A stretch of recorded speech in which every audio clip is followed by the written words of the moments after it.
1.20 has so far added quite a number of interesting blocks to the game, and today I'll be giving you 11 tips and tricks as to what you can do with these new blocks. Starting off with, the moment I saw the bamboo planks, I immediately linked it to, Japanese style of constructions or buildings or things like that, so why not have some of the bamboo planks actually used into some Japanese style of buildings, such as maybe this archways we could see right here. And obviously I did build it completely out of bamboo wood, but I think, to be honest, it works a whole lot better if, mix and match a little bit of planks and things like that, such as what I did with mangrove wood too. And if you want to know exactly how to build this, then just build up 2 pillars, both 7 blocks up in the sky with 3 blocks in between them. On the upper part of the 4th block, then place in a half slab like this, as well as 2 on the outside. On the upper part of the 6th block up here, place in your bamboo mosaic slabs all the way across here. Same thing goes in for this one up here, apart from building in another block out. Slab, slab, stair, stair, stair, slab, slab, stair, slab, slab, and that's how you build it. But something that doesn't need a tutorial on how to build is actually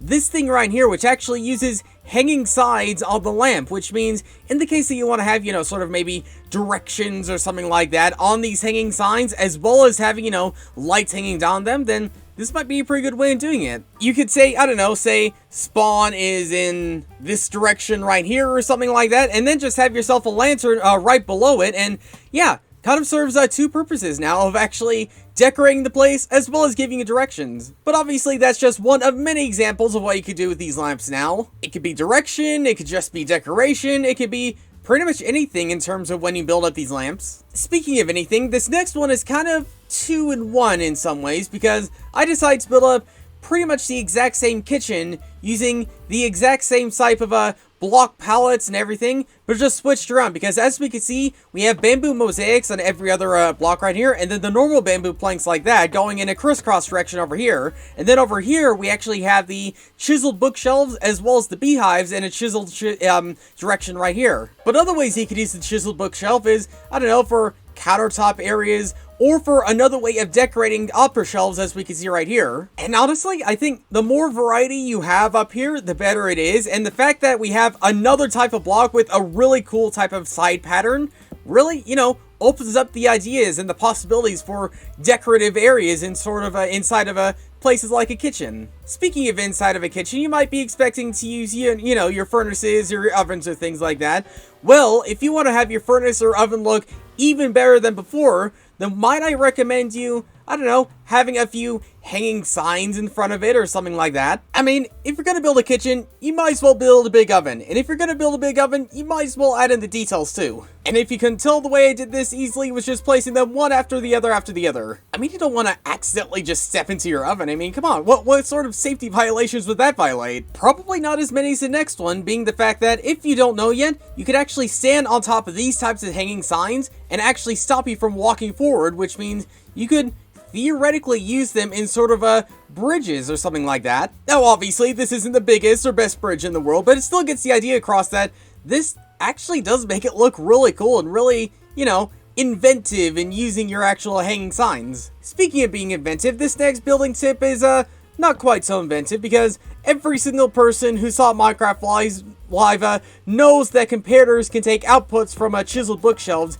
making sort of hidden entrances or rooms or something like that, and my little area over here is no different, apart from the fact that instead of it using just one bookshelf, it actually uses 2. So if we take a few out from, say, this one, and then maybe a few out from, I don't know, this one or something like that, then we can see, yep, we have our little secret entrance right here. And honestly, what I did here is actually fairly simple, because all you need is an AND gate, 2 chiseled bookshelves, a whole bunch of other bookshelves, and yeah, a few pistons, and you get yourself pretty much the easiest entrance you'll ever build inside the game. Well, I wouldn't say the easiest, actually. That's bad wording. The most expected secret entrance, which makes it the funnest secret entrance. Still not the best in terms of wording, but we'll move on. Right back to the chiseled bookshelf, because everyone had this idea right from the very start too, and having an entire floor built up with these chiseled bookshelves and having sort of secret entrances going in and out of it.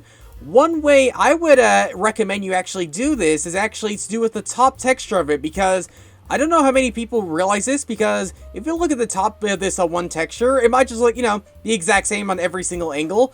But look at these two lighter pixels right here, and then look at it as we place it this way. We can see not only is the sides rotational, but the top is actually rotational too. It's just incredibly, incredibly subtle, which means going inside of this entire floor room or something like that actually is much easier in finding the actual secret entrance than you might think, because we just have to find the two light pixels on the top of the bookshelf, put the book in, and there you go. Again, not so much an original idea, but at least an original way of looking at a non-original idea. But to go back on slightly more original ideas, you might realize already that the banner pattern, when actually hanging on a wall, actually sort of blows in the wind back and forth a little bit here, which means if you have an entire wall of banners and things like that, and then you have, I don't know, say the correct style of a trapdoor or the same style of color trapdoor all right next to it, right below here, we can see now we have sort of what looks like a wave effect or a wave pattern going across all these banners. Now, if you want to actually make use of this today, you could technically do it with warp trapdoors and cyan banners and things like that, which gives you the exact same wave pattern as the yellow ones. And I think the best way on using this style of trick is more for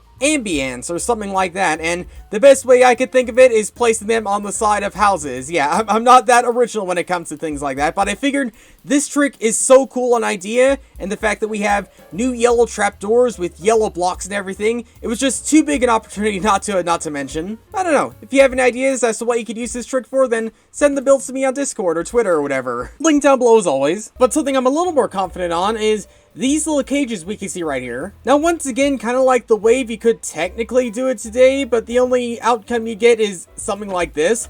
But thanks to the scaffolding and, the bamboo trapdoors and things like that, you get a much more, better tone for your bird cages or something like that. I wish I was better explaining these things, but yeah, basically, you have a trapdoor right here, you put your scaffolding on here, then you just put trapdoors all the way around it to get yourself a singular cage right here, which means if you really want to, you could actually house your parrots inside of these things, or I guess if you really, really want to, you could waterlog these and actually house your fishes inside of here. I don't know how many people would actually want to do that, but there is the option at least. Much like the option of having these beautiful looking paths as we can see right here, yeah, bamboo is actually very versatile as it seems. Now, I decided to do two different types of paths, one very straight and neat and everything like that, another one very messy and natural and things like that, just to get a rough idea as to what they actually seem like. If you want to build this one exactly, then you just need the mangrove slabs, normal bamboo planks, and the bamboo mosaic, and then repeat it on the other side. If you want to do it this way, then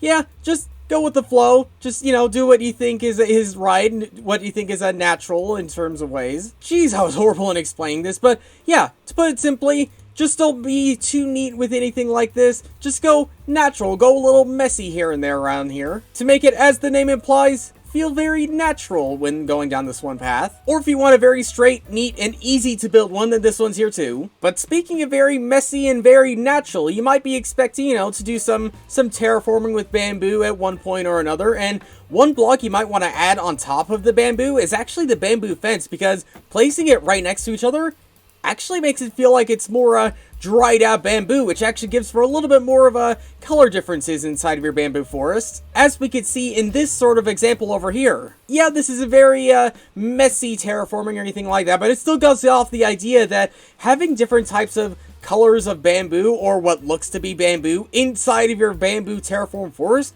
really adds a lot in my opinion. And in some way or another, it also tells sort of the age in certain types of bamboo too. Like this one is very young and very new and growing, and this one is thousands and thousands of years old, or however long bamboo actually lasts. But yep, those are 11 1.20 tips and tricks you could actually use for your survival world. Oh, wait a minute, there's one more I forgot to show. Upside down camel. Yes, this is really a thing.